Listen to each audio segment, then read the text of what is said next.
Hey, today we have a very special guest on our show. I'll tell you more about him in just a minute, but Dr. Anthony Nicholson is going to be joining us all the way from Australia, folks, and boy, is he a fountain of knowledge nuggets. This is going to be an absolutely excellent show full of great information, so just don't you go anywhere, okay? Just listen to me here. Keep your seat. First, though, here's that yummy like taffy bumper music.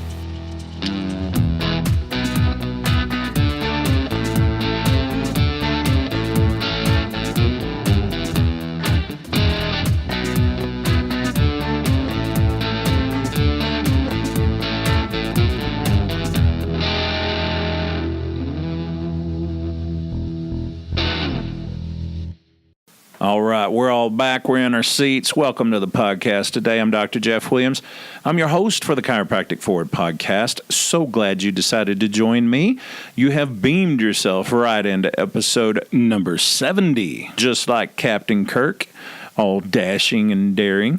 We're here to advocate for chiropractic, while we also try to make your life just a little bit easier. And part of doing that is having the right patient education tools in your office, tools to educate based on solid researched information, and we offer you that. We did it for you. We're taking pre-orders right now for our brand new evidence-based office brochures available at chiropracticforward.com. Just click the store link at the top right of the homepage, and you'll be off running. It's still a work in progress, so if you see something crazy or something doesn't make any sense, shoot me an email at dr.williams@chiropracticforward.com, and let's do it. Let's get it fixed. If you're like me, you get tired of answering the same old questions, and these brochures really make an easy way to educate patients while saving yourself a little time and breath. And they're also great for putting in new patient take-home folders.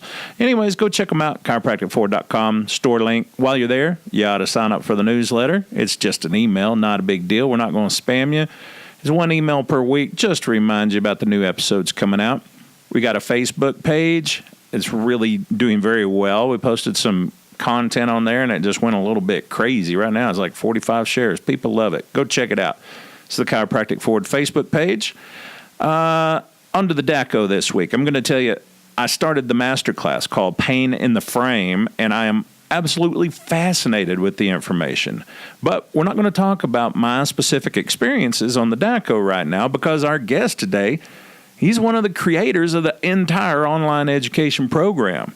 In fact, when I'm taking the online classes for Pain in the Frame or the e-learning video series, our guest is the one in the videos doing all the talking and all the teaching. I need to go a little more into his history here before we bring him on the show. Dr. Anthony Nicholson is the CEO of Chiropractic Development International, a global continuing education organization for chiropractors, and he co-founded this back in 2002. CDI's innovative online learning technology has led to formal accreditation in over 35 states in North America, along with a growing learner base in the UK, Europe, and Southeast Asia. The CDI program provides 250 hours of advanced online clinical training for the neuromusculoskeletal medicine program, offered through the University of Bridgeport in Connecticut, which you've heard me talk about. And it developed an online board examination for the Academy of Chiropractic Orthopedics.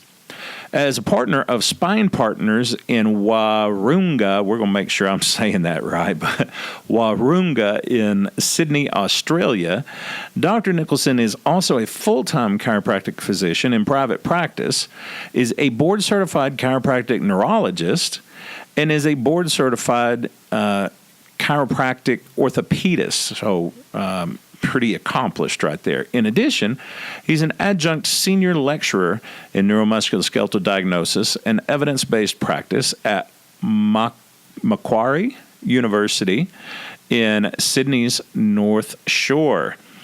On a personal note, like I said, I can tell you listeners of the Chiropractic Forward podcast, you've heard me talk about it a million times. If you do indeed sign up for the DACO program through the University of Bridgeport, anytime you get to the video-based learning, it is Dr. Nicholson right up front in all the videos, being all smart and teaching you the stuff you need to know. So I feel like I already know Dr. Nicholson just from watching all of these videos. Before we get started, though, I want you to understand that this interview is done with Dr. Nicholson in Australia. He is completely on the other side of the planet from me when we are speaking. So there are some drops in the audio, but just stick with it because the information is outstanding. And none of the drops are too bad that you can't follow what is being said, okay? So while I understand it can get a little annoying, and also understand we are limited by technology, which is still amazing to consider that we can have a real-time conversation on complete opposite sides of the planet. So with that said, well, welcome to the show today, Dr. Nicholson. I'm so glad to have you with us all the way from Australia. Now, I need to know something before we get going here. What's the weather like in Sydney, Australia? Do you guys ever really have what you'd consider a winter like we have in the U.S.? Based on your past winter there that we've been getting notification of, I don't think so. I mean, probably the coldest I can recall driving to the practice, my car is 0, if not -1, and that's standout. So that's today cold. is a nice, easy 20 degrees Celsius. So, no, under 10 is a cool winter for us. I just want to thank you for taking the time to be here. I know, so right now it is Tuesday night at about 8 p.m. for me. What is it for you over there? It is Wednesday at noon. That's crazy. That's weird to think about. So, should you look out the window? Yeah. Yeah. So also there's this internet myth I want to clear up with you real quick because I've never Skyped an Australian, in real time. So there's this myth I want to clear up with you here in the U.S. about Australia, and I want to know if you're ready to debunk it right here, right now. The myth being that the water goes down the opposite direction when the toilet is flushed in Australia, as opposed to what we're used to here in America. Is this true? I have heard that. I actually don't think it is. I don't think so either. But I don't think it is. We have had several sort of science shows debunk that over here. I think it's the design of the bowl. It may well be. Well, if everybody in the crowd were familiar with you and knew how incredibly smart you are, they would be mad at me for asking such a silly question of you. So let's really start getting the discussion rolling. Tell me about chiropractic in Australia. How does it differ from places like the U.S. or the UK, for example? Well, I think, look, apart from the obvious size of the professions, the difference there, Australia being around the order of 5,500 doctors, versus I think in the US, you're around about 90,000 or something like that. Somewhere around there. You cut out just a little bit. So how many did you say there are? 5,500 chiropractors in Australia. Okay. So I guess there are probably two main differences that come to mind. The first is that we've moved to a national registration. So there is no state-based registration. We're nationally regulated by one board. So that, I guess, makes things a little bit easier in terms of moving around, practicing in different states, and also regulatory changes and updates and communication. So we now have a national registration system. The second is that unlike the American profession, we're not stratified. So there are no layers of specialization. So really no chiropractor can present themselves as being any more specialized than another. So we're really all on the same plane, from new graduate to a doctor with 30 years of experience. From a registration sort of perspective. So this is starting to change and certainly must change because mature professions are certainly stratified. So we're seeing movement in that direction now. Apart from that, I guess I don't see, too many differences. I mean, obviously the profession in the US is different depending upon which state you're practicing in and privileges and what you can and can't sort of order in terms of labs and things like that. So in Australia, we don't really have that issue. But we've been noticing you guys in the news quite a bit recently over the issue of treating pediatrics. Yeah. Yes, we've had our challenges just recently here, and I think that really goes to what we're going to talk about today, and that is professional communication and the sort of, I guess, scope of practice and framework we present to the wider healthcare community. But certainly there is controversy at the moment regarding the treatment of infants. And of course, that has, I guess, stimulated a range of other issues bubbling to the surface as well. But so hopefully we'll get a good outcome from that whole process. Yeah, that's a little scary what you guys got going on, and I'm in Texas over here where they're trying to remove our neuro snippet from the neuromusculoskeletal description, meaning, potentially now we won't be able to diagnose, treat, or offer advice even on headache, migraine, maybe sciatica, radicular pain into the arms. So we've all got our challenges, don't we? Well, I understand in some respects the pediatric issue in that certainly when you were looking at babies a couple of weeks old and certainly pre-ambulatory, let's just say, it is definitely a controversial area. We don't have the same strength of evidence or plausibility in many respects. I think you have to very clearly communicate and provide a very strong rationale for treating an infant. And I don't think generally that's been done well, and that's our big problem.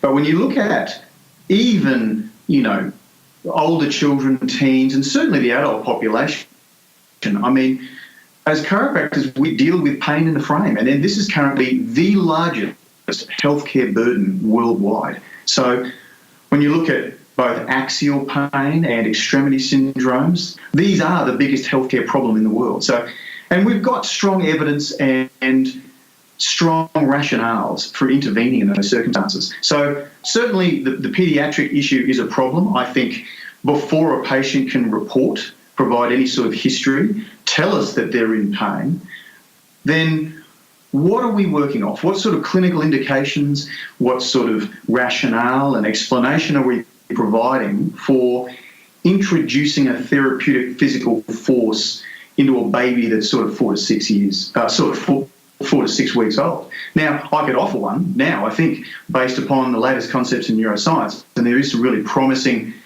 research and theories developing that really you'd be able to present in any sort of symposium in an interdisciplinary way. But I think we need to be better at doing that, and I think we need to really present a strong rationale and paradigm for treating infants, and I think that's going to help us get through this. Right. Well, we'll be following it for sure, because I think whatever happens with you guys is spreading to certain parts of Canada. So I think everybody's got an eye out on you guys for sure. So tell me, how long have you been a chiropractor, and really how did you first get started into the more evidence-based chiropractic realm, or were you there from the beginning? I graduated from Macquarie University in 1998. So I've been a chiropractor now for a little over 20 years. Look, I had an interesting journey into chiropractic. I guess, like many stories you hear, I think people who become chiropractors were probably exposed to chiropractic treatment and its benefits from an early age. And it was the same for me. I mean, my mother was helped by a chiropractor when no one else could really help her.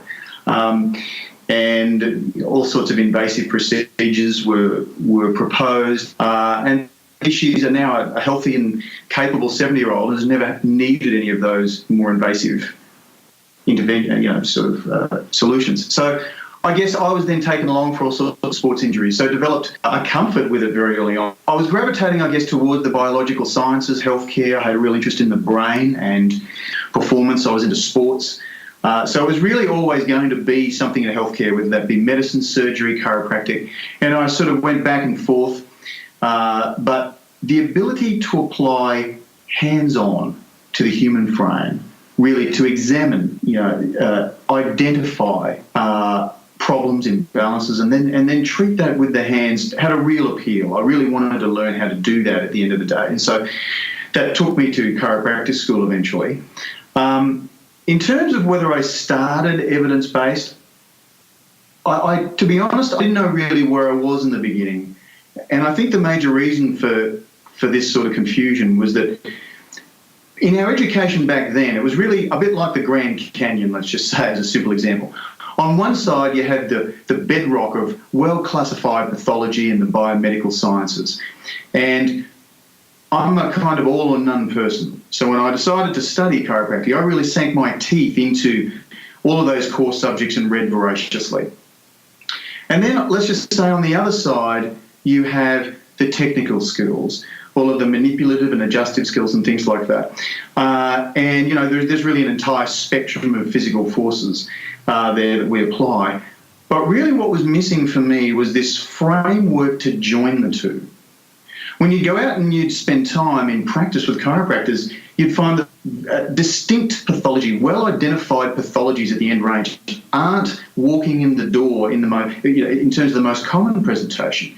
You're not seeing a segmental neurological deficit most of the time. You're seeing people with pain in their frame who are reasonably robust from an ablative lesion perspective. And so you're really left to fill in this chasm in between as to what you're really aiming an adjustment at. What do we really think it's doing? And how are we identifying targets for applying it? And, just to what extent do we think we can impact an individual with an adjustment? So, and you'd have all sorts of different clinicians in there and chiropractors providing their views on this, which obviously just sort of really started to stack contradiction upon contradiction. So I was really sort of more towards the evidence-based side very early. So I started really on the evidence-based side, but it soon became clear to me that a lot more was really going on. And back then, let's say, there wasn't really the level of neuroscience that's out there now to really give us a good framework. It was really, that there is some sort of physical impact to motor signals going outward and things like that, rather than really what we're dealing with now, which is more of a sensory-based problem. I mean, if you look at what chronic musculoskeletal pain is now and the theories that are developing, we're really talking about, in many respects, a brain-based problem, a sensory impairment more so. And so we can delve into that a little bit later, but back then there just wasn't that sort of clarity. I mean, we were dealing with disc lesions and peripheral sources of pain. And you were left with reconciling a patient's symptoms with an anatomical tissue in a singular way. And so, I started out in practice in that way, and we began to communicate with local medical doctors because I felt that really wasn't done well at all. There was really no cooperation or communication between chiropractors and medical doctors back then. And I remember I used to meet with Matthew at 4 a.m. every Sunday morning, and we would sit there and sort of look what's going on. Oftentimes, you would see that you might treat, the lower back and see changes in neck pain. And if we really were talking about a specific lesion here, then how is that working? And you'd see all sorts of other changes take place, obviously. So we really started delving into that a lot more, and we had a year where we really went around and looked at every technique system that we could possibly, evaluate. We went and looked at them all to see, look, is there just what is out there? Because a lot of that wasn't presented at university. And we tried to then absorb all of that. And from there, really, we started to crystallise a framework for, I guess, understanding what we do and then communicating that. And then we've continued to refresh and update that as the research advances. Well, yeah, I can tell you that whatever led you guys to where you are, you're in the right place. Because going through the DACO is just, it can be a little bit like, what do they say? Drinking water from a fire hydrant. It's just it's all at once. But there's enough repetition in there that finally it starts to kind of Instead of being a rocky ocean, it kind of smooths out a little bit, and you say, well, you know what? I think I'm finally getting this stuff. So I'm interested. Tell me what your practice looks like from day to day. Who do you typically see? What kind of patients? Well, look, I would say my practice, involves the full spectrum of patient age groups, though would be more skewed towards, say, teenage upward, generally. I tend to attract the more complex and chronic spinal pain cases and balance disorders, especially via medical referral. And I think the reason for that is that acute cases, look, if we're, open and honest, I think a lot of acute spinal pain resolves naturally with time. So I think no one's particularly impressed when someone has a really acute episode and you treat the person and, in a week they're better. Because, look, it's highly likely that acute syndrome is going to pass anyway. Sure. But chronic pain in the frame is a different animal. When someone's been in pain for months and years, and you're able to do something meaningful with cases like that, I think people start to listen, sit up straight and say, look, what's going on there? Especially when there are all sorts of other complexities to it.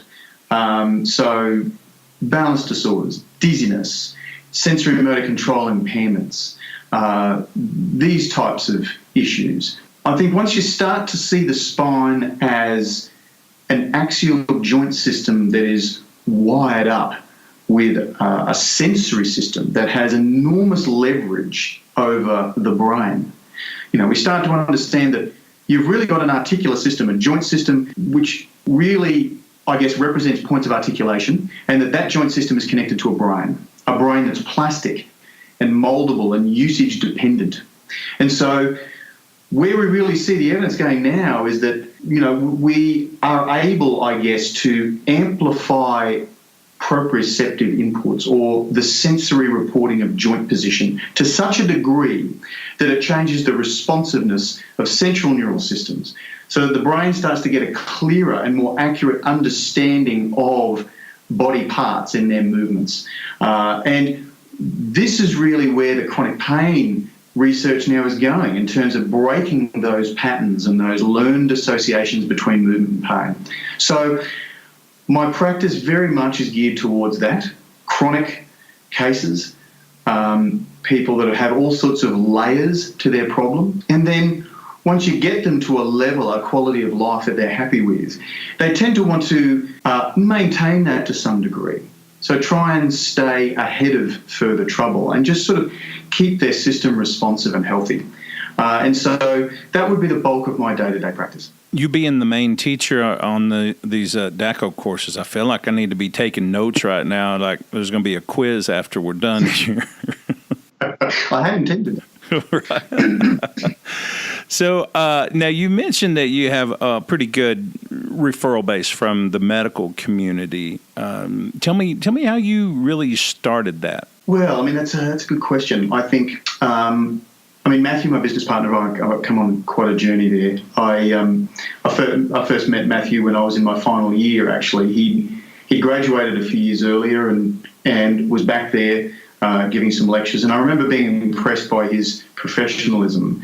And he was a bit of a detailed guy, and he'd started a practice and was starting to write letters to doctors. And I immediately gravitated towards his style and his professionalism. And I went and knocked on his door, and to cut a long story short, I started with him. We joined up in practice and built a much larger practice together, and then very quickly that developed into CDI. So you know what, we quite early in practice we did the numbers.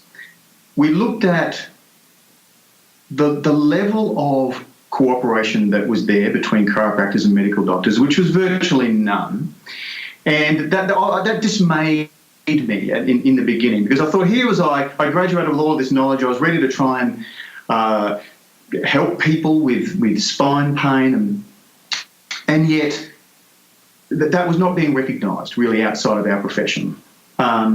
We have a bit of a cloistered clinical upbringing, you might say. we're quite sheltered. We have a bit of a code and jargon we speak to one another with. It's a bit of a secret code. No one else understands it at first. It and so we can thought, be. you know what? Yeah, exactly. And here we have people with trying to market, talk to the public, and some of those strategies I used to think, look, that really degrades our credibility in a way. And so I remember sitting down with Matthew and we did the maths on this at one point. And I'm going to talk round numbers here. We looked at there were about 30,000 medical practitioners in Australia around that time, and we're talking the early 2000s here. And each of them see about an average of 27, 30 patients a day if you average it out. And there are, back then around about 4,000 chiropractors. Yeah, we crunched the numbers and we came up with a figure in the order of 225 patients per chiropractor in Australia per day seeing their GP. Now, that's their family medical doctor, which we call a GP or a general practitioner. And if you look at the major reason that someone presents to their GP, the most common presentations, as we know, common cold, some sort of pain in their frame, back pain. And so here we have 225 per chiropractor per day, potentially with a problem that we could help with. Now, even if chiropractors were to receive one referral per day, one of those 225, I mean, we would be busier than we can handle. And that's truly the way to build a sustainable practice, is there's a culture of referral in healthcare. So we felt that the best way to do this was to demonstrate our problem-solving ability. And so we started to build seminars and workshops on professional communication. So that's where we really started. Our start was in teaching chiropractors to communicate what they do. From there, we quickly realised that there was a level of clinical clarity needed to communicate effectively. There are so many different conceptual levels at which we can explain what we do, and we'd find that chiropractors would naturally engage at a level that was much too high, something we'd call the curse of knowledge. And quite simply, that is, you have to imagine not knowing what you know in order to communicate with someone who doesn't do what you do every day. And that can be difficult. So we really developed a process. It was a communication bridge, really, with concrete aspects of diagnosis, differential diagnosis, moving through more functional aspects of what we do, and how you can impact, much more than just, back pain, for example. And so from there, we naturally then went on to build clinical programs that would cover off a lot of the diagnostic aspects and also start to really crystallise a framework for how we see all sorts of changes take place in our patients. Yeah, we really went from there, and that's how we arrived to, what we do today. That's fascinating. I love self-starters and people who think ahead. I try to be one of those. You've done a better job than I have. So let's go. Now, I have a good guess. This is a fantastic service, what you do here, I think. Well, I appreciate that. We're doing the best we can. But tell me, I have a pretty good idea, but tell me how you continue to foster that referral source. How do you make sure you stay top of mind for these medical doctors that refer to you? Okay, well, I might relay a quick story that might capture the essence of this a little bit more. I remember I was contributing to a forum for the students at Macquarie University at one stage, and there was a question that asked, how can I explain the effects of the adjustment or manipulation to a medical doctor? How can I get that across? Because we really want to explain how this is effective. And I really then engaged and said, look, I think at this stage you're asking the wrong question. You're getting this out of order. Essentially, one of our core messages here is other healthcare professionals must value what we know first, then they will simply trust what we do. And you can't do that in reverse. They must value what you know in order to trust what you do. That's a great point. Yeah, I mean, I think, and that's really one of the foundational principles we use. I mean, people who are perceived to have expertise at a depth beyond all others are just trusted to do things that would be as potentially risky or dangerous in the hands of the unskilled. So I then got on and I said, well, here's the thing. We went out and interviewed a whole lot of general practitioners, a lot of the doctors we were working with. We went and sat down with them. We said, look, before we contacted you, had you been contacted by chiropractors ever before? I mean, have you worked with them in any stage? And they said, no. And we said, well, given that a lot of patients walk through your practice door with back pain, why is that? And we said, is it perceived to be that we're unsafe or pseudoscientific, or you think that it's mumbo jumbo here? What's the story? Now, some would have coloured views, but by far most, it wasn't that it was perceived to be there's any great risk or threat, or that it was unscientific. A lot of the time, it's that they didn't know what problem we were solving. So the big thing was that it was actually that we're irrelevant to them. That's the issue. So and that's, I guess, a bit of an epiphany or a revelation to most chiropractors when we teach that. That let's just say, if you were a GP and you thought that, well, most abdominal pain is just indigestion, then you wouldn't really see the need for gastroenterologists to differentiate between all these different possibilities. And I think when you look at, most GPs don't particularly enjoy back pain. It wasn't that they've got so many other priorities, so many more life-threatening situations to deal with, that it's not an intense part of their program really as such. So what we found was that if we demonstrated, first of all, an ability to differentiate those cases that shouldn't be in your practice at all. So any doctor is, the first priority is any sinister pathology that shouldn't be there. Whilst we might present exciting results at the other end of the framework with enhanced quality of life and well-being, we're judged mostly at the bottom end of the framework on being able to detect serious underlying pathologies that could cause spine pain, because the differential diagnosis of spine pain is vast. Second, your ability to make the most robust, clear diagnosis for a cause of someone's pain to begin with. So we started to say you need to start out by demonstrating your thinking. It's a bit like maths back at school. You've got a lot of the marks for your working and a smaller amount of marks for your answer. You can't just pluck an answer out of nowhere. You needed to show your working. And you could even get the answer a bit wrong, but if your working was solid and you made a silly mistake at the end and changed it later, you got most of the marks. So we said, what you need to do is you need to, in an order of information presentation, demonstrate. There are no red flags to suggest an underlying spine pathology. No night pain, no fever, no night sweats. Neither were there signs of uncontained dyspathology or focal or progressive neural involvement. If you don't spell that out first, then give your impression, then your reader is left to wonder whether, is there a danger of that being there? Do I need to then go in and engage here? So to be the ultimate professional in your area, you need to spell out, this is how I arrived at the diagnosis I'm going to give you. And then start out by giving concrete pathology. Even though we know that there are many more layers of functional impairment that may have given rise to that, and that may be your targets at a higher level conceptually. But say, is it an annular tear? Do we think it's disc-mediated pain, even if that's a contained disc lesion causing referred pain to the leg? It's not radicular. It's somatic referred. It's from a disc. Or is it a type of disc protrusion that's contained and is there a good candidate for conservative management? Spell these things out. Otherwise, your reader is left to think, it's either a disc protrusion or muscle spasm will get better by itself.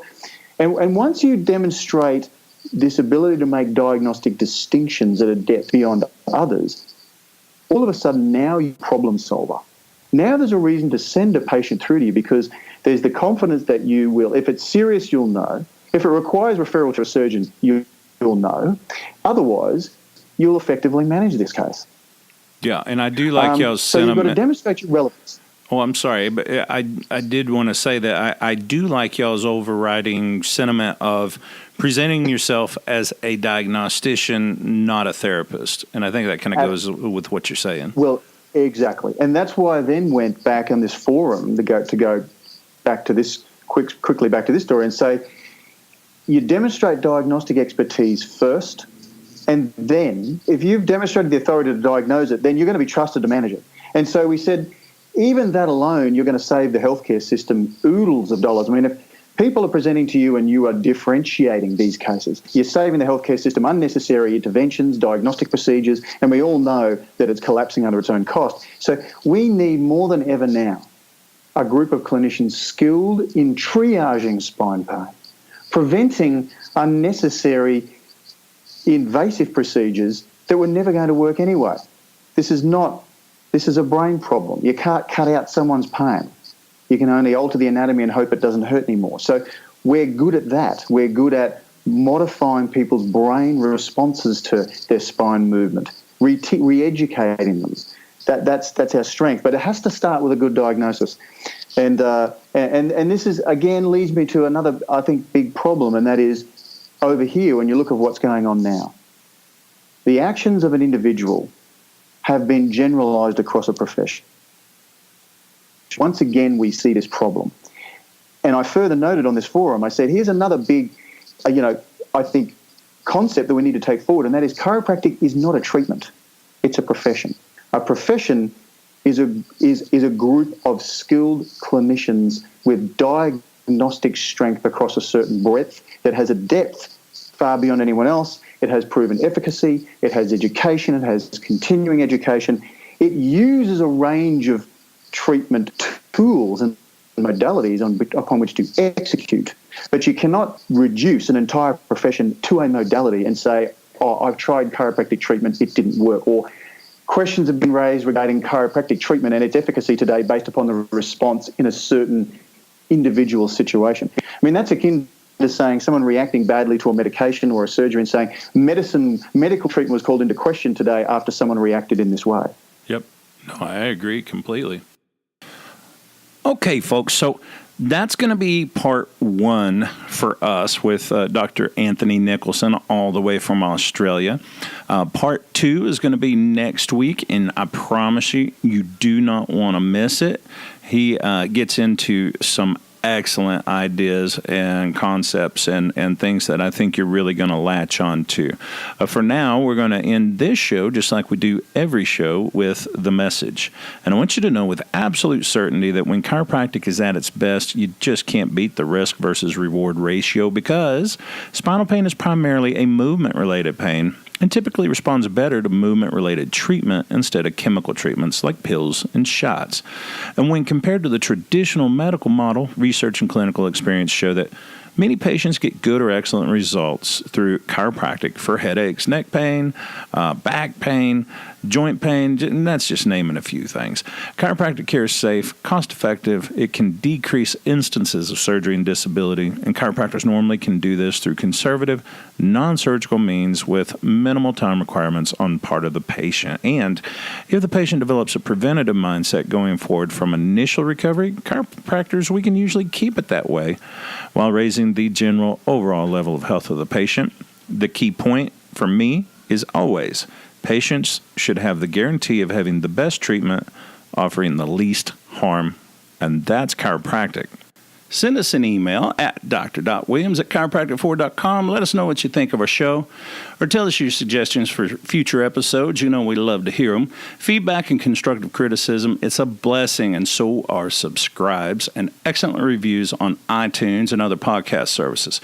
You all know how this works by now, so help us out, If you like something, you got to support it. You got to share it. You got to review it and all that good stuff. It is 2019, folks. So help us out. We sure would appreciate it. Can't wait to connect with you again next week. From the Chiropractic Forward podcast flight deck, this is Dr. Jeff Williams for part one of the Dr. Anthony Nicholson series. It's not a series.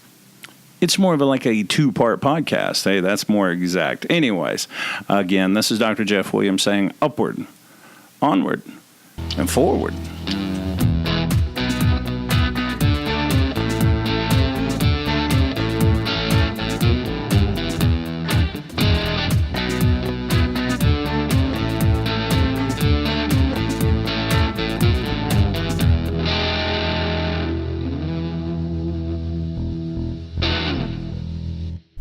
Be sure to find me on social media sites such as Facebook, Twitter, LinkedIn, and YouTube. While you're at it, give us a thumbs up on YouTube. That's super simple.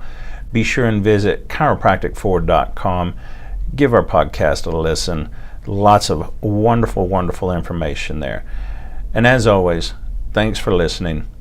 We'll see you next time.